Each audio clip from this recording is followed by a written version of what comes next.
warahmatullahi wabarakatuh. Alhamdulillah, alhamdulillahi bihi wa kafa. Salatu wassalamu ala nabil mustafa wa ala alihi wa ashabihi wa man ihtada. Amma ba'd. Perkenalkan, nama saya Muhammad Rafi, berasal dari Fakultas Usuluddin, jurusan Akidah Filsafat Islam. Saya di sini akan sedikit menguraikan tentang kitab Al-Madinah Al-Fadilah terkait dengan konsep negara utama menurut Al-Farabi.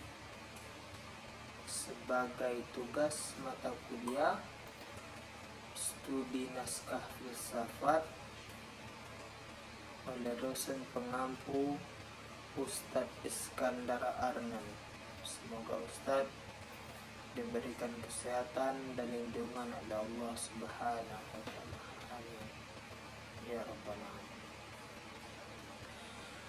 Berbicara mengenai definisi dan unsur-unsur negara dapat melalui pendapat Al-Farabi dalam bukunya Al-Madinah Al-Fadilah. Ia mengatakan negara utama tidak ubahnya sebagai susunan tubuh manusia yang sehat dan sempurna. Masing-masing anggotanya berusaha dan bekerja untuk menyempurnakan dan memelihara segala hidup bersama, sebagaimana halnya tubuh manusia yang mempunyai anggota-anggota yang masing-masing berbeda-beda tugas dan kesanggupannya. Di atas semuanya ada satu anggota yang merupakan kepala seluruh anggota hati. Demikian juga halnya dengan negara. Masing-masing rakyat mempunyai tugas dan kepandaian yang berbeda-beda, yang dipimpin oleh seorang pemimpin negara, sedangkan yang lainnya membantu dalam berbagai kedudukan. Ada 3 golongan manusia yang layak menjadi pemimpin menurut Al-Farabi dari segi kapasitasnya untuk memimpin. Itu 1, manusia yang memiliki kapasitas yang membantu dan menasihati. Ia wajib menduduki jabatan menjadi seorang pemimpin utama karena secara natural memiliki bakat memimpin dan dapat menjadi tauladan bagi semua orang yang ada di bawahnya. Untuk menjadi tauladan yang baik, pemimpin harus memiliki otak yang cemerlang dan pengetahuan yang luas, sehingga ia dapat memberikan arahan kepada pemimpin-pemimpin di bawahnya maupun kepada masyarakat umum.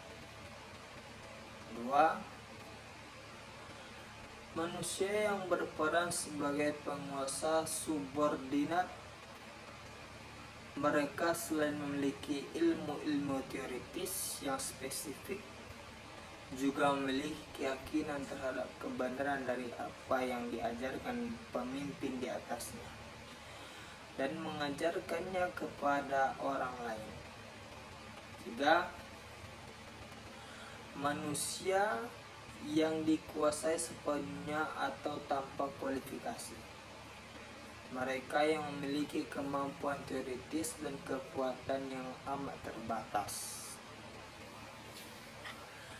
Maksud dari Al-Farabi menentukan kapasitas pemimpin adalah untuk memberi gambaran umum kriteria manusia agar kita dapat menentukan pemimpin berdasarkan potensi-potensinya dalam memimpin sebuah negara. Al-Farabi menegaskan bahwa setiap warga negara harus mempunyai ide yang harus diperjuangkan terus-menerus dan menuju kepada suatu titik yang terakhir dari negaranya, yang menjadi harapan dan tujuan bersama. Untuk Al-Farabi, tujuan terakhir itu ialah kebahagiaan. Ideologi negara menurut Al-Farabi. Berdasarkan pendapatnya bahwa negara adalah berasal dari masyarakat kota. Membicarakan soal negara dimulai dari manusia yang menjadikan warga negara tersebut yang membentuk masyarakat itu. Manusia atau warga mempunyai dasar pikiran dan pendapat yang mengharuskannya dia bekerja dan berjuang mencapai tujuan yang terakhir ialah kebahagiaan. Manusia yang berpikir dan bercita-cita yang dapat menjadi warga negara dari suatu negara, dan suatu negara utama hanya dapat didirikan oleh warga yang utama. Untuk menjadi warga negara yang utama tersebut, manusia harus mempunyai kemauan bulat yang mendorongnya untuk bertindak baik, di mana perbuatan itu mendorongnya untuk bertindak baik maupun tindakan itu sudah dilakukan dalam bentuk perbuatan. Baik, kita masuk kepada poin yang terakhir, yaitu riwayat hidup Al-Farabi.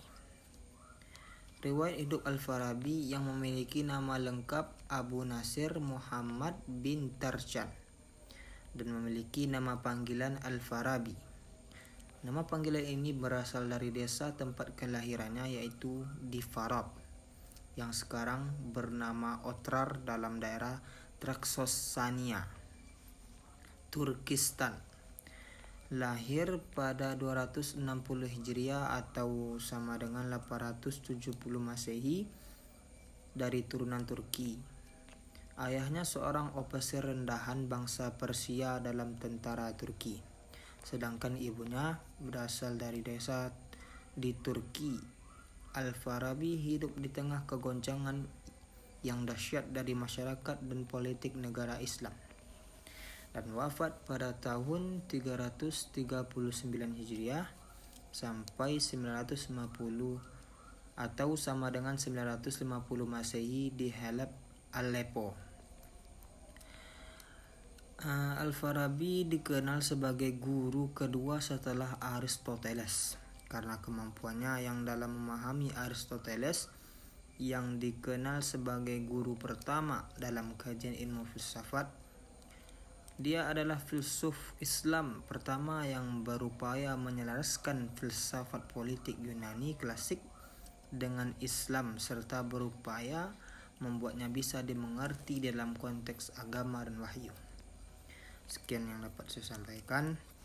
Apabila ada kekurangan mohon dimaafkan, apabila ada kesalahan mohon dikoreksi. Wabillahi taufiq wal hidayah. Assalamualaikum warahmatullahi wabarakatuh.